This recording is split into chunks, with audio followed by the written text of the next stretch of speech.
السلام علیکم kids, welcome to my channel Kids Cartoonistan. Fauzia اور اسما دونوں بہنیں ایک ہی اسکول میں پڑھتی ہیں۔ اسکول جانے سے پہلے وہ اپنے ابا جان سے جیب خرچ کے لیے کچھ رقم لیتی ہیں۔ فوزیہ اپنے حصے کی رقم اسی دن خرچ کر دیتی ہے، جبکہ اسما روزانہ اپنا جیب خرچ میں سے کچھ نہ کچھ بچا لیتی ہے۔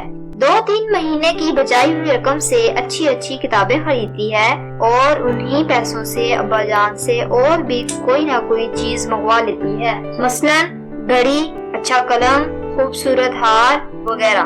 سب گھر والے اسما کی اس عادت کو بہت پسند کرتے ہیں۔ ایک دن ابا جان اسما کے لیے گھڑی لائے تو فوزیہ ناراض ہو گئی۔ فوزیہ نے اپنی امی جان سے شکایت کی کہ ابا جان اسما کے لیے تو اتنی زیادہ چیزیں لاتے ہیں لیکن مجھے صرف جیب خرچ ہی دیتے ہیں۔ پیاری بیٹی، آپ کے ابا جان دونوں کو برابر جیب خرچ دیتے ہیں، لیکن اسما کچھ رقم بچا لیتی ہے اور آپ کے ابا جان اسی بچائی ہوئی رقم سے اسے کوئی چیز لا دیتے ہیں۔ آپ بھی اسما کی طرح پیسے بچایا کریں اور اپنی پسند کی چیزیں منگوا لیا کریں۔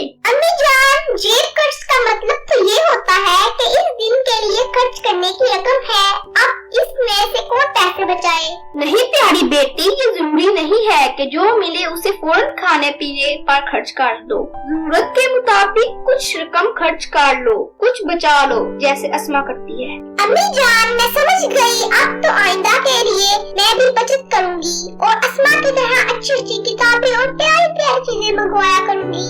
دیکھا بچوں، کس طرح اسما اپنے روزانہ کے جیب خرچ میں سے پیسے بچا کر اپنی ضرورت کی چیزیں خرید لیتی تھی۔ ہمیں بھی چاہیے کہ ہم اپنے جیب خرچ میں سے کچھ پیسے بچا کر جس چیز کی ہمیں ضرورت ہو وہ خرید لیا کریں اور ماں باپ کو تنگ نہ کریں۔ Thanks for watching.